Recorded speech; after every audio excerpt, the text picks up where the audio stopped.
Hello everyone. तो दोस्तों आज की इस वीडियो में हम बात करने वाले हैं कि अगर आप बी फार्मेसी करना चाहते हैं या डी फार्मेसी कोर्स में एडमिशन लेना चाहते हैं यूटी ऑफ जे किसी भी कॉलेज में, चाहे गवर्नमेंट हो या प्राइवेट कॉलेज हो, तो आपको कैसे एडमिशन मिलती है। दोस्तों यहाँ पे अगर आप बी फार्मेसी या डी फार्मेसी कोर्स करना चाहते हैं यूटी ऑफ जे की किसी भी गवर्नमेंट या प्राइवेट कॉलेज में, तो आपको सबसे पहले जेके भोपी की ओर से जो कॉमन एंट्रेंस टेस्ट होता है वो आपको यहाँ पर देना होगा। कॉमन एंट्रेंस टेस्ट यानी सीईटी जो है आपका कराया जाता है सबसे पहले जेके भोपी की ओर से, और इन्हीं का काम होता है दोस्तों यहाँ पे सीट्स को फिलअप करना, एग्ज़ाम कंडक्ट कराना, ये इनका काम होता है। ठीक है, तो जो फॉर्म यहाँ पर जेके भोपी की ओर से निकल कर आएंगे यहाँ पे B pharmacy D pharmacy course के रिगार्डिंग में, तो दोस्तों ये फॉर्म यहाँ पे अप्रैल के महीने में आपको जो है वो देखने को मिल जाएंगे, अप्रैल के महीने में। तो तब तक के लिए आप तैयारी कर सकते हैं। जो भी सिलेबस यहाँ पर इनकी ओर से यहाँ पे बताया जाता है उस सिलेबस को आप तैयारी कर लीजिए, ताकि यहाँ पे दोस्तों आप अच्छा कर पाएँ एग्जामिनेशन में, और आपके जो मतलब मार्क्स हैं वो अच्छे आए, जिस बेसिस पर यहाँ पर मेरिट तैयार होता है। उसके बाद फिर रैंक वाइज आपको यहाँ पे काउंसलिंग के लिए बुलाया जाता है, जिसमें आपको कॉलेजेस जो हैं वो यहाँ पे दिए जाते हैं। तो ये एक प्रोसेस होता है, तरीका होता है यहाँ पे मतलब एडमिशन का। तो इसी तरीके से आपको यहाँ पे चलना है। अगर आप डी फार्मेसी बी फार्मेसी में एडमिशन लेना चाहते हैं तो इसी तरीके से आपको यहाँ पे चलना पड़ेगा, जो यहाँ पे प्रोसेस इनकी ओर से बताया गया है। तो अप्रैल के महीने में आपको पता लग गया, फॉर्म यहाँ पर निकल जाएंगे। फॉर्म की फ़ीस अगर हम बात करें फॉर्म की फ़ीस कितनी होती है, जब भी यहाँ पे फॉर्म निकलेगा तो फॉर्म की फ़ीस 1000 रुपये आपको यहाँ पे करनी होगी। ये आप डेबिट कार्ड से कर सकते हैं, क्रेडिट कार्ड से कर सकते हैं, इंटरनेट बैंकिंग के थ्रू आप ये जो फीस है इसको कटा सकते हैं। ठीक है, अब यहाँ पर एलिजिबिलिटी क्या होती है बी फार्मेसी या डी फार्मेसी के लिए, आपकी एलिजिबिलिटी क्या होगी, मतलब क्या कुछ क्वालिफिकेशन आपकी यहाँ पे मांगी जाती है, तो देख लेते हैं।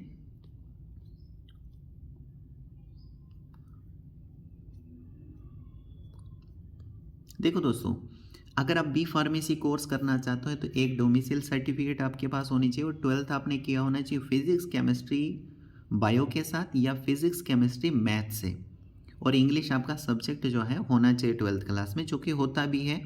तो ये यहाँ पे क्वालिफिकेशन इन्होंने बताई है। और अगर ओपन स्कूलिंग सिस्टम से आपने 12th किया है तो वो यहाँ पे एलिजिबल नहीं होंगे बी फार्मेसी कोर्स में एडमिशन लेने के लिए। क्लियर हो गया।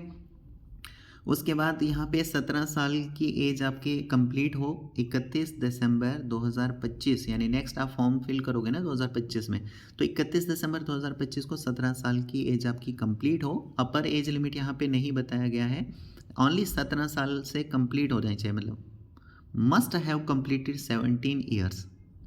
तो 31 दिसंबर 2025 को 17 साल की एज आपने कंप्लीट की हो, और साथ ही साथ अगर 12th का अभी तक क्लियर नहीं है आपका तो कोई प्रॉब्लम नहीं है, एंट्रेंस टेस्ट दे सकते हो, फॉर्म फिल कर सकते हो, लेकिन जब आपका आगे एडमिशन जब होगी तो उस टाइम तक आपका 12वीं कंप्लीट हो जाना चाहिए। और नेक्स्ट यहाँ पे बताया गया कि जो TFW कैटेगरी में यहाँ पे अप्लाई करेंगे कैंडिडेट्स, वो ओपन मेरिट कैंडिडेट्स कहलाएंगे, और उनको जो भी एलिजिबिलिटी कंडीशंस ओपन मेरिट के लिए होंगी वो यहाँ पे उनको फुलफिल करनी होगी। और नोट में लिखा है there is no upper age limit. Upper age limit यहाँ पे नहीं बताई गई है for appearing in the common entrance test for admission to pharmacy courses both in government and private colleges. तो यहाँ पे अपर एज लिमिट नहीं बताई गई है, ओनली आप 17 साल के कंप्लीट होने चाहिए। अब जो यहाँ पे लेटरल एंट्री कोर्स में एडमिशन लेंगे, बी फार्मेसी में जो एडमिशन लेंगे लेटरल एंट्री वाले, उन्होंने डी फार्मेसी कोर्स किया होना चाहिए और डोमिसाइल सर्टिफिकेट उनके पास होनी चाहिए।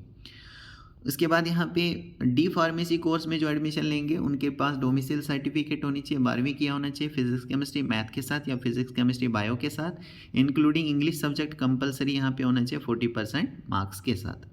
ठीक है, और 12वीं अगर कंप्लीट नहीं है अभी तो कोई प्रॉब्लम नहीं, एंट्रेंस टेस्ट दे सकते हैं, लेकिन लास्ट तक क्लियर हो जाना चाहिए। इसके अलावा यहाँ पे नेक्स्ट कुछ और यहाँ पे इंपॉर्टेंट देख लेते हैं इसके रिगार्डिंग में। सबसे इंपॉर्टेंट तो दोस्तों सिलेबस है जो आपको तैयार करना है, क्योंकि आपके पास अभी टाइम है, जब तक फॉर्म निकलते हैं तब तक के लिए आप तैयारी कर सकते हो। तो फीस स्ट्रक्चर के बारे में नहीं मेंशन किया गया, क्योंकि इनका काम है एंट्रेंस टेस्ट कंडक्ट कराना जेके भोपी का, और सीट्स को फिलअप करना, ये इनका काम होता है। बाकी फ़ीस को लेकर जो है वो कॉलेज वाले ही देखते हैं। तो जिस भी कॉलेज में आप एडमिशन लेने का सोच रहे हैं उस कॉलेज से आप एक बार कंफर्म कर सकते हैं कि 2025 में अगर आप एडमिशन ले रहे हो तो 2025 में आप उनसे पूछ सकते हो कि कितनी फ़ीस जो है चार्ज की जा रही है। बाकी यहाँ पे देख लीजिए, फॉर्म जब भी निकलेंगे ऑनलाइन मोड से फिल किए जाएंगे। 1,000 रुपये की फ़ीस लगेगी यहाँ पे। डेबिट कार्ड या क्रेडिट कार्ड जैसी फैसिलिटी से आप ये फ़ीस पे कर सकते हैं। फॉर्म में कोई दिक्कत, कोई परेशानी आपको आ रही है, आप मुझे कांटेक्ट कर सकते हैं, मैं पूरी हेल्प करूँगा आपको फॉर्म को फिल करने में। फॉर्म कैसे फिल करना है यहाँ पे सैंपल बताया गया, जैसे इन्होंने फिल किया वैसे ही आपको फॉर्म को फिल करना है। और फिर सर्टिफिकेट्स भी अपलोड करनी है, जैसे कि यूटी ऑफ जे.एंड.के के आप रहने वाले हैं, यहाँ पे रेजिडेंट के प्रूफ के लिए यूटी ऑफ जे.एंड.के की जो डोमिसाइल है वो आप अपलोड करोगे। जो भी केस है लद्दाख के हो या जे.एंड.के के हो, तो वो आपको यहाँ पे डोमिसाइल सर्टिफिकेट अपलोड करनी है, मार्क्स सर्टिफिकेट अपलोड करनी है, 10वीं के मार्क्स कार्ड जिसके ऊपर डेट ऑफ बर्थ जो है वो मेंशन होती है वो आप अपलोड करोगे। और अगर किसी कैटेगरी का आप बेनिफिट उठाना चाहते हो तो इस टाइम पे आप अपलोड कर लोगे। इसके अलावा फ़ोटो, सिग्नेचर, थंब इम्प्रेशन की जो इमेजेस हैं वो भी अपलोड करनी होती है। उसका साइज़ कितना होना चाहिए, फॉर्मेट क्या होना चाहिए, उसके बारे में यहाँ पे बताया है। फ़ोटो कुछ इस तरीके का होना चाहिए, बिना गॉगल के, बिना केप के आपको फ़ोटो खींचना है। सैंपल यहाँ पे दिखा दिया गया है और फिर इंस्ट्रक्शंस बताएगी कैसे कैसे आपको यहाँ पे फॉर्म को फिल करना है। ओके, थोड़ा सा नीचे स्क्रॉल करें तो उसके बाद दोस्तों आप जानते हैं उसके बाद आपके एडमिट कार्ड आते हैं। तो जब फॉर्म फिल करोगे उस टाइम पर आपको इंडिकेट करना है कि आपको श्रीनगर में एग्ज़ाम देने के लिए जाना है या फिर जम्मू में आपको एग्ज़ाम देने के लिए जाना है। ठीक है, ये फॉर्म फिल करते टाइम आपको इंडिकेट करना है, क्योंकि जब एडमिट कार्ड आ जाएंगे उसके ऊपर जो भी आपको सेंटर मिला होगा उसके बाद फिर चेंज नहीं होगा। तो जब फॉर्म फिल करोगे उसी टाइम पे आपको बता देना है कि कहाँ पर आप एग्ज़ाम देने जा सकते हैं। तो जो भी यहाँ पे एडमिट कार्ड जब आपके आएंगे उसका प्रिंट आउट आपको अच्छे से निकालना है। वो प्रिंट आउट लेके आपको एग्ज़ाम देने के लिए जाना है, बिना एडमिट कार्ड के वहाँ पे अलो नहीं करेंगे। और एग्ज़ामिनेशन में जो भी यहाँ पे क्वेश्चन पूछे जाएंगे इंग्लिश भाषा में पूछे जाएंगे। एक क्वेश्चन बुकलेट आपको मिलेगी, सिंगल एक क्वेश्चन पेपर आपको मिलेगा, उसको आप एक बार चेक कर लेना। किसी भी क्वेश्चन को आंसर देने से पहले चेक कर लेना कहीं से कोई प्रॉब्लम ना हो उसमें। और यहाँ पे जो क्वेश्चन देखो, यहाँ पे नेचर ऑफ क्वेश्चन एक सिंगल पेपर मिलेगा आपको। फिजिक्स से 40 क्वेश्चन, केमिस्ट्री से 40 क्वेश्चन, मैथ या बायो से, मतलब दोनों से पूछे जाएंगे। जिसमें भी आपको करना होगा, जो भी आपने 12th में आपका बायो होगा तो बायो के क्वेश्चन आप अटैम्प्ट कर लेना। अगर मैथ लिया होगा 12th क्लास में तो मैथ से वो 40 क्वेश्चन अटैम्प्ट कर लेना। ठीक है, तो टोटल 120 क्वेश्चन पूछे जाएंगे आपको और ये 120 मार्क्स के रहेंगे। एक क्वेश्चन 1 मार्क का रहता है और 2 घंटे में आपको ये पेपर करना होता है। नेगेटिव मार्किंग होती है 0.25 की, तो वहाँ पे ध्यान देना। किसी भी क्वेश्चन का अगर गलत आंसर आपने दे दिया 0.25 करके आपके मार्क्स जो है माइनस किए जाएंगे। और दोस्तों यहाँ पर ये जो मतलब एंट्रेंस टेस्ट है ना, ये बेस्ड होता है जो आपने 11th में पढ़ा है, जो आपने 12th क्लास में पढ़ा है। तो 11th 12th में जो भी आपने पढ़ा होगा वहाँ से ही आपको क्वेश्चन पूछे जाएंगे। तो अगर आपने 11th 12th अच्छे से तैयारी की है तो आप यहाँ पे जो है अच्छे से यहाँ पे जो है वो मतलब ये जो पेपर है उसको दे पाएंगे। अगर नहीं भी किया है आपने अच्छे से तैयारी तो भी आपके पास टाइम है, जब तक फॉर्म निकलते हैं आप तैयारी कर सकते हैं अगर आप एडमिशन लेने का सोच रहे हैं तो। बाकी जो क्वेश्चन पेपर आपको मिलेगा उसका आंसर आपको OMR आंसर शीट पे करना होता है। OMR जो शीट होती है उसके ऊपर आपको आंसर देना होता है। सैंपल यहाँ पे बताया गया है, जैसे यहाँ पे देखो अल्बर्ट आइंस्टीन को नोबेल प्राइज़ मिला था, 4 ऑप्शंस हैं, इसी तरीके से क्वेश्चंस होंगे वहाँ पे। तो अल्बर्ट आइंस्टीन को नोबेल प्राइज़ मिला था, किस में मिला था, तो ऑप्शन नंबर 2 राइट आंसर है कि फोटो इलेक्ट्रिक इफेक्ट में मिला था। तो कैसे आप आंसर करोगे वो हमारे आंसर शीट पे, तो देखो यहाँ पे इन्होंने बताया है। तो क्वेश्चन नंबर 10वां, क्वेश्चन नंबर 11वें का आंसर है ऑप्शन नंबर 2। तो इसी तरीके से नीचे लिखा है करेक्ट वे है आंसर देने का, तो ये करेक्ट तरीका है, सही तरीका है आंसर देने का, ऐसे ही आप आंसर करोगे। ये जो दूसरा यहाँ पे पार्ट बताया है इसमें जिस तरीके से आंसर किया गया है ये गलत तरीका है आंसर देने का, ऐसे आपको नहीं करना है। बाकी जब भी एडमिट कार्ड आएंगे उसके ऊपर लिखा होगा कि टाइमिंग क्या है, कहाँ पे आपको एग्ज़ाम देने के लिए जाना है, सेंटर कहाँ है, ये सारी चीज़ें वहाँ पे मेंशन होगी। तो जहाँ पर भी आपका सेंटर होगा वहाँ पे जो है थोड़ा सा पहले ही आप पहुँच जाइएगा, ताकि वहाँ पे जो भी फॉर्मेलिटीज़ होंगी वो आप कंप्लीट कर सको टाइम पे। आप देखो यहाँ पे बताया गया सिलेबस में यहाँ पे इन्होंने बताया है, क्या बताया दोस्तों, एंट्रेंस टेस्ट जो बेस्ड है वो 11th और 12th क्लास का जो सिलेबस है उसी पर ये एंट्रेंस टेस्ट बेस्ड है। मतलब 11th 12th आपको अच्छे से पढ़ाई करके जाना है। और नीचे यहाँ पे सिलेबस आप देख सकते हो, फिजिक्स से 40 क्वेश्चंस होंगे, 40 मार्क्स के होंगे, और कहाँ कहाँ से कौन कौन से चैप्टर से कितने कितने मार्क्स का पूछा जाएगा वो यहाँ पे बताया। जैसे फिजिकल वर्ल्ड और मेजरमेंट से 2 मार्क्स का है, काइनेमेटिक्स से 3 मार्क्स का है। इसमें कौन कौन से टॉपिक्स हैं वो नीचे आप देख ही सकते हो, ये सारा आपको तैयार करके जाना है। तो फिजिक्स का ये पोर्शन है, आप देख लीजिए चैप्टर वाइज कितने कितने मार्क्स का है और कौन कौन से टॉपिक्स आपको तैयार करने हैं। ये सारा फिज़िक्स का पोर्शन है दोस्तों। 40 मार्क्स का यहाँ से पूछा जाएगा, यानी 40 क्वेश्चंस पूछे जाएंगे। कौन कौन से टॉपिक्स हैं और कौन कौन सा टॉपिक्स कौन कौन सा टॉपिक कितने कितने मार्क्स का है वो यहाँ पे आगे मेंशन किया गया, आप देख ही रहे हैं। उसके बाद यहाँ से केमिस्ट्री का पोर्शन शुरू हो रहा है, तो केमिस्ट्री से भी 40 मार्क्स का पूछा जाएगा, यानी 40 क्वेश्चन पूछे जाएंगे। इसमें देखो some basic concept of chemistry and atomic structure से 2 मार्क्स का, इसमें टॉपिक्स कौन कौन से आप यहाँ पर देख ही रहे हैं। तो ये है दोस्तों केमिस्ट्री का पोर्शन, ये केमिस्ट्री का पोर्शन है। तो इसको आप देखो, ये आपका सिलेबस है, आपके पास टाइम है, आप तैयार हो सकते हैं, तैयारी कर सकते हैं। यहाँ से बायो का पोर्शन शुरू हो रहा था। अगर आपने 12th क्लास में फिजिक्स केमिस्ट्री और बायो जैसे सब्जेक्ट है तो बायो में आपका ये सिलेबस होने वाला है। देखो 40 मार्क्स का यहाँ से पूछा जाएगा, तो आप यहाँ से ये तैयारी कर सकते हैं। कौन से चैप्टर से कितने मार्क्स का पूछा जा रहा है ये आप यहाँ पर देख लीजिए, क्या क्या तैयार करना है ये सारी चीज़ें आप यहाँ पर देख सकते हैं। तो ये है बायो का पोर्शन।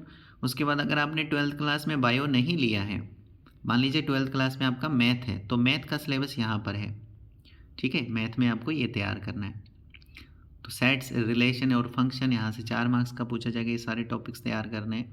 तो ये जिन्होंने मैथ लिया है 12th क्लास में, ये उनका सिलेबस है, ये आप यहाँ पर देख लीजिए और तैयारी जो है कीजिए, क्योंकि जब तक अप्रैल में फॉर्म वगैरह निकलेंगे तब तक आप यहाँ पर तैयारी अच्छे से करेंगे, तो वहाँ पे जो है ना एग्ज़ामिनेशन में अच्छा कर पाएंगे। और एग्ज़ामिनेशन में अच्छा कर पाओगे दोस्तों तो आगे आपके चांसेस होते हैं कि आपको गवर्नमेंट कॉलेज मिले, क्योंकि अच्छे मार्क्स आपके आएंगे, उसी हिसाब से मेरिट बनेगा, रैंक वाइज आपको बुलाया जाएगा, जिसमें आप जो है आपको गवर्नमेंट कॉलेज मिलने के चांसेस हैं। और गवर्नमेंट और प्राइवेट में आपको पता ही है सबसे बड़ा डिफरेंस क्या हो जाता है, प्राइवेट में फ़ीस ज़्यादा होती है, गवर्नमेंट में फ़ीस कम हो जाती है, तो कम खर्चे में आपका जो कोर्स है वो दोस्तों कंप्लीट हो जाता है। तो ये सबसे बड़ा एक डिफरेंस हो जाता है। तो इसकी रिगार्डिंग में बाकी जो भी अपडेट है वो अब मैं आपको देता रहूँगा। आप चैनल को सब्सक्राइब करके रख सकते हैं ताकि आपको टाइमली जो अपडेट है वो मिल सके। ओके, बाकी कोई भी आपका डाउट रहता है मुझे कमेंट के ज़रिए पूछ सकते हैं। उसके बाद दोस्तों लास्ट में जब आपको यहाँ पे काउंसलिंग के लिए बुलाते हैं ना, अगर ऑफलाइन काउंसलिंग होती है आपको बुलाया जाता है तो उसमें फ़ीस भी आपको पे करनी होती है। तो फ़ीस कितनी पे करनी होती है आपको, तो दोस्तों यहाँ पे हम देखेंगे फ़ीस कितनी पे करनी होती है जब आपको यहाँ पे काउंसलिंग के लिए बुलाया जाता है, क्योंकि बिना फ़ीस के आपको वहाँ पे भी अलो नहीं होने देंगे, मतलब वहाँ पे अटेंड करने नहीं देंगे। सबसे पहले आपको वहाँ पे फ़ीस पे करनी होगी, उसको बोलते हैं काउंसलिंग फ़ीस। तो देखो यहाँ पे काउंसलिंग फ़ीस कितनी है, 1000 रुपये। और ये 1000 रुपये कैसे आप पे करोगे, तो ये वहाँ पे जो POS मशीन लगी होती है ना भोपी ऑफिस के बाहर में, दोनों जगह श्रीनगर में भी जम्मू में भी, जो ऑफिस होगा भोपी ऑफिस होगा उसके बाहर में मशीन लगी होगी। तो जब आप काउंसलिंग के लिए अटेंड करोगे तो उस टाइम पे आपको ये 1000 रुपये वहाँ पे करना होता है। उसके बाद वहाँ पे आपको फिर काउंसलिंग का फॉर्म वगैरह दिया जाता है, जिसमें आप चॉइसेस वगैरह डालते हो कौन सा कॉलेज आपको चाहिए होगा, और आपको कॉलेज जो है अलॉट किया जाता है। उसके बाद दोस्तों और उसकी जो लिस्ट है, प्रोविज़नल जो लिस्ट है वो यहाँ पे बोपी की ओर से निकाली जाती है, जिसमें आपका नेम होता है, आगे कॉलेज कौन सा आपको मिला है, और ये मेंशन होता है कि किस डेट तक आपको कॉलेज में जो है रिपोर्ट करना है एडमिशन लेने के लिए। तो फिर उसके बाद जो है ओरिजिनल डॉक्यूमेंट्स लेके आप उस कॉलेज में जो है रिपोर्ट करते हो एडमिशन के लिए, फ़ीस वहाँ पे करते हो। तो इस तरीके से आपकी जो एडमिशन है वो कन्फर्म हो जाती है, ठीक है। और जैसे मैंने आपको बताया ना, मैं इसके रिगार्डिंग में आपको अपडेट जो है देता रहूँगा। आप चैनल को सब्सक्राइब करके रख लीजिएगा, और कोई डाउट रहता है तो आप मुझे कमेंट के ज़रिए पूछ लीजिएगा। ओके, होप करता हूँ दोस्तों इसके रिगार्डिंग में सारी चीज़ें आपको क्लियर हो चुकी होंगी। So thank you very much.